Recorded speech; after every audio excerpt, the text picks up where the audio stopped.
Hello, this is David from DN Cognitive Counseling. First off, I want to thank everybody for the support and the comments that they're making. It definitely helps to bring light and energy to the channel, and I thank you very, very much for that. Tonight, I'm going to be responding to the second comment on the video that I did about confirmation bias. And this is a remark from Jennifer. And it's rather lengthy, but I thought it was very important. Confirmation bias is a huge problem, and I hope this one will put everything to bed in terms of all the reasons and rationale to help better explain why I do what I do and the issues that came up. Jennifer writes, "Good afternoon. Happy Sunday. First, let me say, I hate politics." Now, Jennifer, I wish you would tell us how you really feel. Having said that, here's what I think. Not that you asked. Well, actually, Jennifer, I did ask.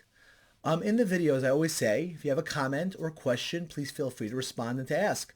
So actually, I did ask, so I just want to correct that. I'm surprised and disappointed you responded to what was, in my opinion, a disrespectful, argumentative, and inappropriate response to a video, and not a true inquiry of psychological or sociological understanding. If it were, it would have been more supportive and inquisitive instead of dismissive and instigative. And for what it's worth, I agree with your authoritative argument.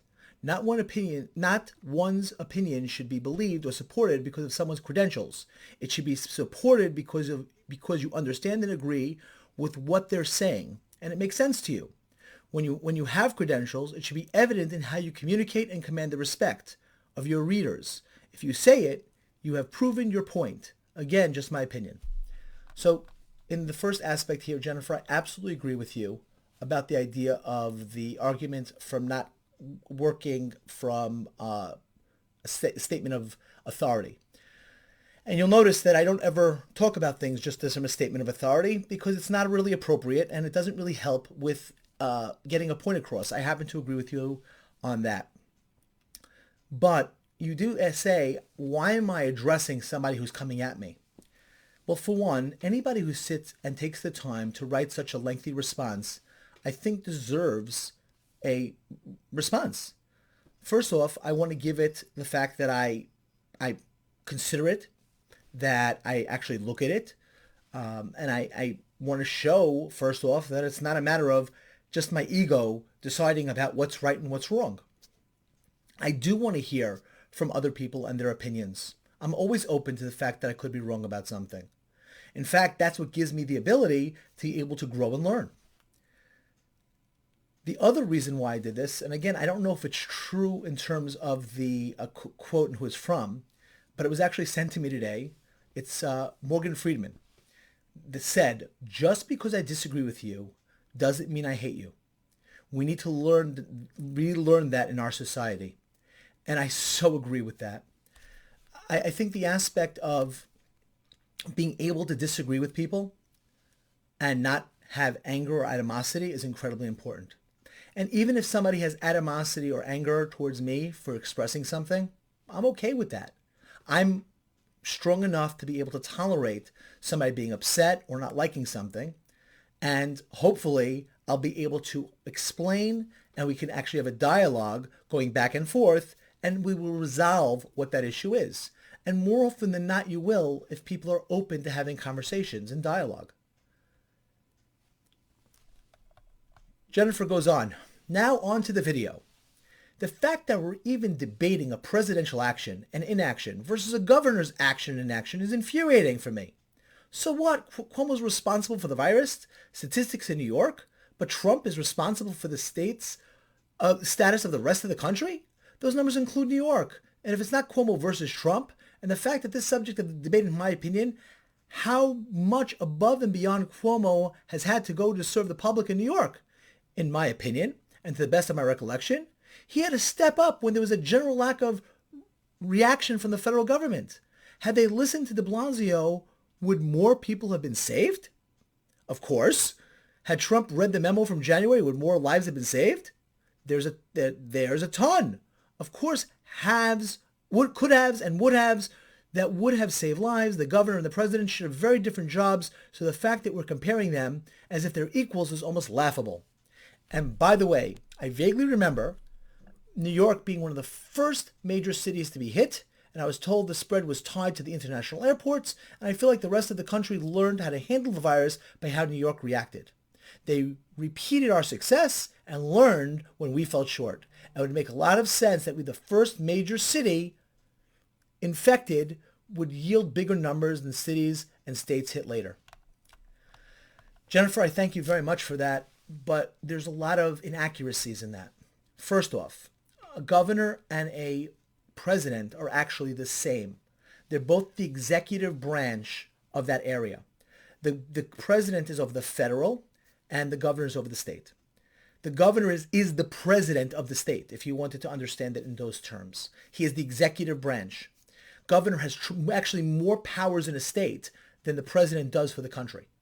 So if you look at the powers that they have, they're very, very comparable, just what the area, their scope is different. So, and there's overlap, which is the reason why there's a lot of this conversation. So in reality, this is the reason why when Trump said, I'm going to decide when I open up the country and I'm going to decide what states open up, the governors went, no. That's our jurisdiction. You're not deciding that at all. And if you saw Trump back down. And the reality was that's because they had the power. The governors have a lot more power than that. So the ability to talk about the president to governor actually links up directly. So again, if you don't believe me, you could actually look up the powers of the governor, the powers of the president, and actually you'll see where the governor has more power than a president even. Just the scope of it is different. It doesn't go over all the other states. It just goes over their state. That being said, so the aspect here is not whether or not Cuomo made mistakes and that Trump made mistakes and the fact that lives were lost. The reality is it is true. The issue I was saying is in the nature of the way that it's presented to people.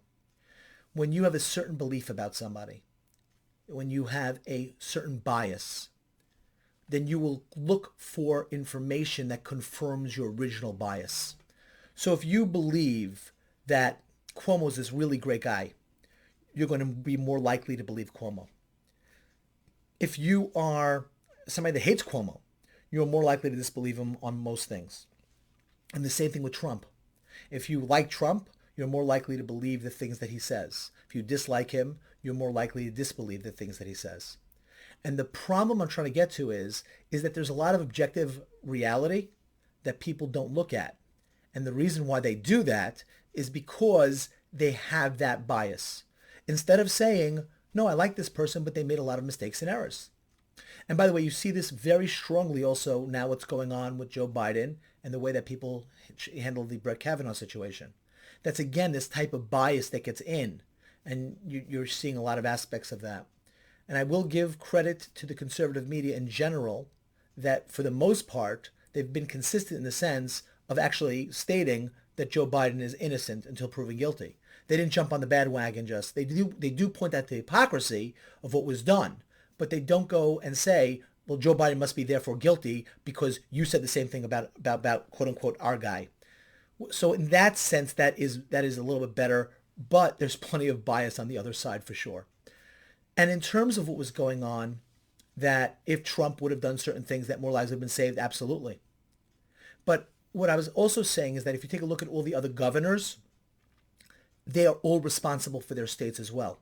And you have to see that all governors have done different things in their state. You also said something that's factually inaccurate, that New York was the first hit state. It wasn't. Washington was the first hit state, and it looks like even possibly California even before Washington. But, leaving that aside for a minute, New York was hit the same exact time as 5 or 6 other states. But the fact is New York has the most cases by far. Now, again, the situation of shutting down the trains, and I think now it's been a week, that now we've been shutting down the trains at night, which is great. They should have done it 2 months ago. I don't know how many more lives they could have saved. They also should have not allowed mass transports for all people unless they were essential. And they didn't stop that. Still till today, by the way.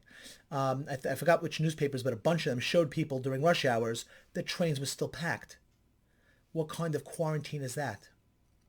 So when you sit and say, well, people make mistakes and this, we're talking about people's lives here.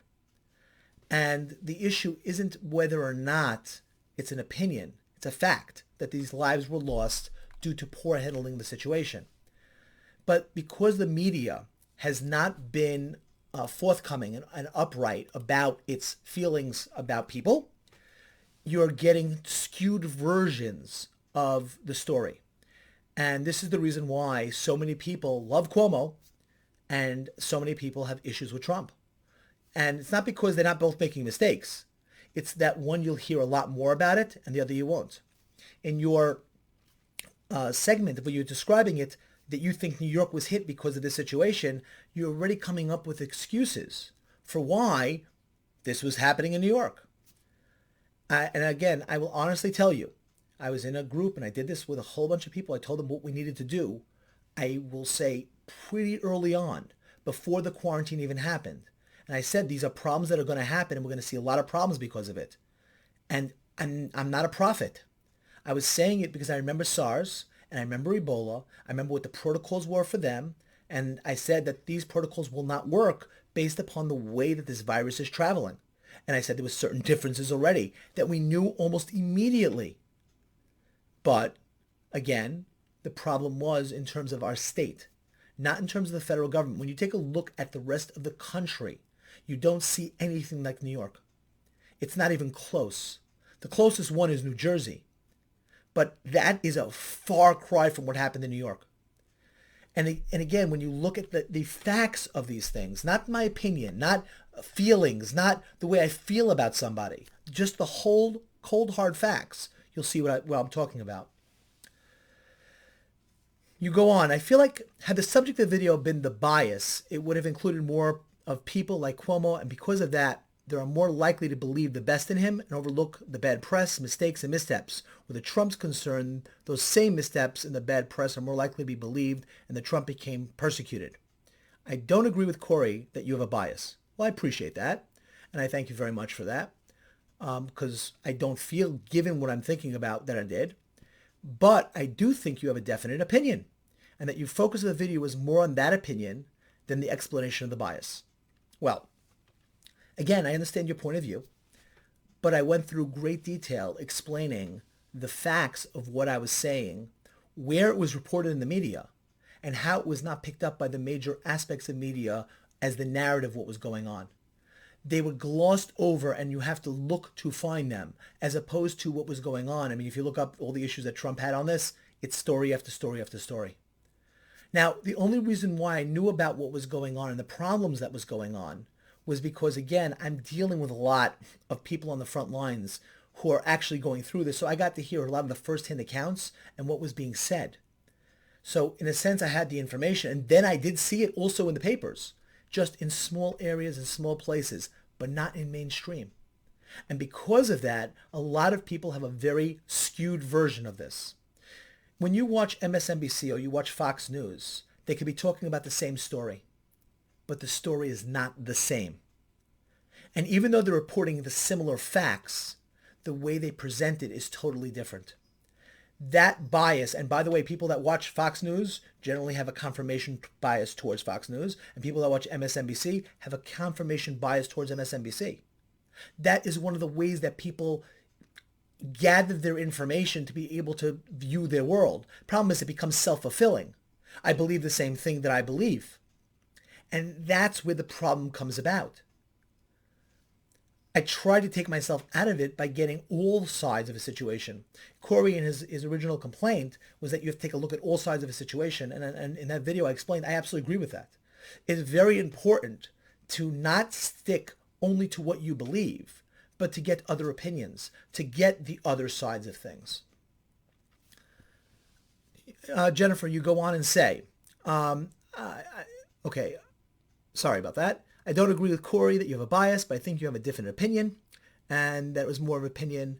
I sincerely hope it doesn't sound very harsh. No, it doesn't sound very harsh at all, and I could take it, I promise you. When I ask for feedback, I'm open to it. I didn't even feel Corey's was harsh. I know that you felt it was harsh. Corey felt what he felt, you feel what you feel, and I want you both to be able to express it your same way and to feel that you feel comfortable expressing it. I feel like you were trying to convince us that we should also dislike Cuomo. Okay. I was not trying to get you to dislike Cuomo. I was trying to get you to realize reality about Cuomo. You could still like Cuomo.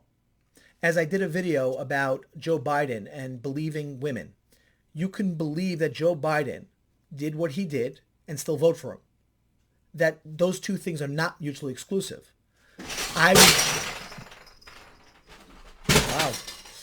my cat just knocked something down. Okay. You can believe all women in terms of that and still vote for Joe Biden. It's very funny. After I made that video, the next day in the New York Times, there was somebody who made the same argument I made on my video. So I just wanted the idea of that people shouldn't be twisting themselves and making themselves into pretzels to disagree with reality in order to justify their own biases and issues. In other words, you can come up with a belief of something. I'm not telling you to hate Cuomo. I'm just saying don't say Cuomo didn't do this and start believing something that isn't true. Don't believe Cuomo shouldn't be compared to the president, because the reality is they actually do the same things, one more on a small scale, one on a larger scale, and they actually do overlap in a lot of areas. And actually, that's where things get a little sometimes tricky in the courts. Okay. Video is more, okay. Also, I feel the video is more political than psychological or sociological. Now, it's very interesting you say that, because the point is that psychology does overlap with many other fields. There's industrial organizational psychology, which deals with the psychology of businesses. There's sports psychology, which deals with, athletic achievements and thinking of a process to be more effective in sports and sporting activities. And there is political psychology. And although I'm utilizing something in political psychology, I am comparing it to the idea of what we generally do in this confirmation bias. And this idea overlaps really well with it. And you get to see it. It's clear as day. And again, it goes back to the factual aspects of what I did in that second video. If you go through each of the articles and and looking what I said. Could you maybe be more sensitive to Cuomo's short failings because you were affected by the nursing home deaths? No. The aspect is that I'm not more sensitive to Cuomo's short failings because I'm not saying that Cuomo is worse than Trump or Trump was better than Cuomo. I'm saying that the media has presented two things where there's tremendous failings, but only one person is getting the brunt of it and the other is not. Cuomo's approval rating for what he's done with Corona, I think it was in the 70 percentile. In any objective measure, I don't understand how anybody could say, wow, what a great job you've been doing with all these deaths. It just doesn't make any sense to me from a standpoint of actually seeing what's going on. The Cuomo deciding to put COVID positive people back in nursing homes, to me, and again, I don't understand the justification of that or how anybody could justify that. I don't understand how they thought this would be a good idea, knowing the amount, again, in the entire United States, New York has more deaths in nursing homes than any other state. Oh, I wonder why that is. We just have poor run nursing homes, or maybe because of the order that he did. So it's not a perceived deficiency, it's a fact. Again, maybe Jennifer, I'm going to ask you to do the same thing I just did. Maybe you have a bias that you like Cuomo so much that you're not looking at what was actually done. Now, can Cuomo be blamed for not shutting down the international airports? The answer is yes. Cuomo can shut down the international airports in New York. He can't shut them down in New Jersey. He can't shut them down for any other place. But if he wanted to, as actually other governors did, they could absolutely shut down an airport. They have that power. So again, and I know that you said you hate politics, but this is why understanding politics sometimes is important. Because otherwise we then get a false idea about something, not understanding who could be doing what. So yes, he could have done that. You said, I'm not sure it's in his job description. Well, it is. And it doesn't have to be done federally. And again, you said you're not sure, just asking. So good. I'm glad that you asked. So you have an answer. And again, he didn't shut down nursing homes. What happened was, the issue was sending the people back who had COVID positive to the nursing home. And it wasn't a better alternative. It was actually the worst possible thing he could have done. And like I said, you're going to see more of that as this comes down. You will in the news hear about that later on again, about what he did and the choices that he made. And I'm wondering to see the backpedaling that's going to happen, because it was a horrible decision. It wasn't more risky to keep them in the hospital.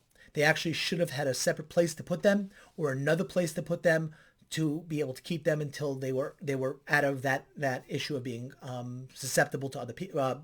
Not susceptible, but the idea of being contagious to other people. Once they were, they could have been back to the nursing home afterwards. Maybe it was more risky to keep them in the hospital. We don't know. Therefore, it's my opinion. We do know. And that's where I'm saying it's not an aspect of just an opinion. These are facts. And they're actually, you could actually know where these facts are, and you can actually find them. And again, unless we have all the facts, which the general public will never have, that's untrue. We have a lot of facts, and we can always know a lot more information. We couldn't know what reactions are right and wrong. Well, according to that, then you can never make any concept about anybody ever, and never make any judgment. By that logic, you would never be able to say the president did anything wrong. We don't have all the facts. You could never say he did anything wrong. I don't agree with that premise. I don't think anybody would agree with that premise. I think we have the ability to be able to take in the information, learn what they knew when they knew it, and be able to say that was a wrong decision or that was a right decision. That's one of the reasons why we want to vote, because otherwise, by that logic, nobody should ever be able to vote. We don't know who to vote for or why. We have no idea if they're right, they're wrong. We know nothing about them, and that's just not factually also correct. So we can make decisions about whether they do something that's right or wrong, and it's not about feelings; it's about facts, and that's why I went through all those articles to explain that. We have one way or the other are only our opinions, and that's what I'm saying, that it's not true. It's not only our opinions. The fact is, there are more deaths in New York than anywhere else, in every other state. Now, the president is the president of all the other states. So if it was only what the president did, then you should see the same death rate in every other state. The president made the same rules. But it's not the case. We should see that in all states, it should be the same. It's not the case. So each individual state made certain decisions. In fact, the way that they're opening up is different. And we're going to see certain people making certain decisions. Now, some people are saying they're opening up too quick. Some people are saying they're doing it wrong. This all goes back to a conversation. And again, this will be the opinion of what's right and what's wrong about opening it. And it gets very complex. But we're going to see who's right and who's wrong based upon the numbers. And when, like Germany started opening up its economy, so the numbers started to spike up, and then they went back to close it down again. And it may be we may have to do something similar here. In certain areas, it may be really great, and that places will be able to open, and in other places, the numbers are going to go up. I wouldn't sit and blame anybody that's saying the numbers are going to go up. But if the numbers are going up and the person does nothing, there's a problem. And like I said, what was done in New York to close the trains 5, 6, 7 days ago when we were in quarantine for 2 months, again, I don't understand that logic. I don't understand how anybody could sit and say, no, that's just an opinion, as opposed to a fact. And the way that we know the virus spreads, how many people must have gotten it on that train, on those trains. Just impossible. That's a statement of fact, not an opinion. Jennifer continues, by the way, again, it is my opinion saying, or is it, was perfect and we did it right way. So it's not the same thing. I feel like saying I was perfect means I made all the right decisions and the desired outcome was achieved. Saying we did it the right way means, to me anyway, that we made the best decision and based on what we knew at the time. That's the issue. I don't agree with either statement. I don't think either one of them did anything perfect, and I don't think any of them did anything the right way. You can't, and based upon what they knew. And that's the point I was pointing out, Jennifer, that it wasn't done correctly. There were huge mistakes, and it led to many deaths. And it's not just mistakes made, not probably, factually. But it was the best we could do with what we knew. I don't agree with that statement. It was not at best that we knew at the time. They made specific situations. Like I said, de Blasio, who got blamed for a lot, and again, the New York City teachers were going to go on strike. And in my opinion, again, his opinion now, rightfully so. But the fact was the New York teachers were threatening to strike, to close down the schools. De Blasio then said after to close the city. The governor didn't do it till a week later. Those are all statements of fact. Now, what de Blasio's facts were better than Cuomo's facts? With different considerations. You could say, I agree with Cuomo that we needed to save the economy, the money was more important, people's lives are less important. You could actually make that argument. It's not one I would make, but if you believe that, you could absolutely make that argument. There are people making that argument now. That, the amount of lives that we can lose maybe 150, 200,000 lives for saving the economy. Now that's a difference of opinion. Do you see the difference? You could have that belief system. It's not one I would share, but you could have the belief that the money and the ability for the economy to run in the long run might cost more lives, right? When people don't have the funds to take care of themselves, and the amount of suicides that took place, and the amount of domestic violence that took place where people were murdered in the house. I mean, these are legitimate things that have gone on and legitimate issues. But not to say what they were trying to do, they didn't do well, is a statement of fact. And that's a very important thing to understand the difference. And again, the aspect is you can compare the president and governor tit for tat based upon the fact that they're both the executive branch of their respective governments, one of the federal, one of the state. And as I said before, the governor actually has more power in the state than the president does in the federal. So, and again, if you don't believe me, you can look that up yourself. Like I said, these are facts that I'm stating, not my opinions. I also think your statements trying to link alcohol stores being essential to domestic violence is a stretch. As you said, alcohol is available in other essential locations, and alcoholics will drink anything available to them. So if their alcohol of choice wasn't available in the liquor store, they would have found some type of liquor that was available someplace else, which is a fact. No, I absolutely agree with you. What I was saying is the argument of saying that the alcohol is a good thing that needs to be in the house for the alcoholic is not even I was arguing with that fact. And I actually made the statement that you're absolutely correct. They can get alcohol in many other places. Therefore, the alcohol stores were not an essential thing to be open. I'm agreeing with you 1,000,000% on that. And again, therefore, the rates of domestic violence could have remained unchanged. Again, that very well could be because alcohol is sold in other places. 100% agree with you about that. I was just, again, the point of me pointing that out is the idea that if you were going to take away alcohol, what the other thing would have been. But you're 100% right, and I think I did make that statement, that there's other places to get alcohol. They could even order it online and have it delivered to their house. So you're 100% correct about that. And if I wasn't clear, I was utilizing that as an explanation to understand that there are other alternative ways to look at it. But the alcohol stores were never essential to begin with. And that's the reason why it's a problem if they were. I love the example about wishing for a drug to fail because you dislike Trump. For me, that was the only clear example of confirmation bias. Well, I'm glad that you understand that one, and that's great. I do believe there were many other examples in terms of the things that I mentioned, but I think that you not seeing the role of the president and governor got you confused about the idea that it was mixing apples and oranges when they're really apples and apples. But I'm glad that you see that part of it, because at least you see that there was a confirmation bias in that area, and it's true. I love the concept. I just wish the video was more example of what it was, and that's the way it was, and less political opinions and current events. Well, I'm going to say two things to you. What I gave actually was not a political opinion. I didn't give you an opinion on Cuomo. I didn't give you an opinion on Trump. I was giving you the factual basis of what the problem in the media is about the issue and not being able to understand that it leads to a confirmation bias. That was it. Now, why do I use politics? Because people can relate to it and they can see it. And I do in my videos very much relate things to current events in psychology because people relate to that much, much easier. It's very hands-on. It's not a question about, oh, I don't understand how that would work. I don't understand that feeling. They're seeing it in front of them. That's why I've used Joe Biden. That's why I've used what happened with Michael Jackson. That's why I used, because when people see those things, it resonates with them. And it gives you the ability to see that. So that when somebody goes, oh, confirmation bias, oh, I remember what that is based upon what was going on in the news and the way that these stories are being told. Now, again, Jennifer, I want to thank you very much for your response. As, by the way, I thank Corey for his. If you like this video, hit like. If you didn't like this video, please tell me why, as both Jennifer and Corey have, and I'd be very happy to hear your opinions and understand where you're coming from. If you didn't subscribe to the channel, please do.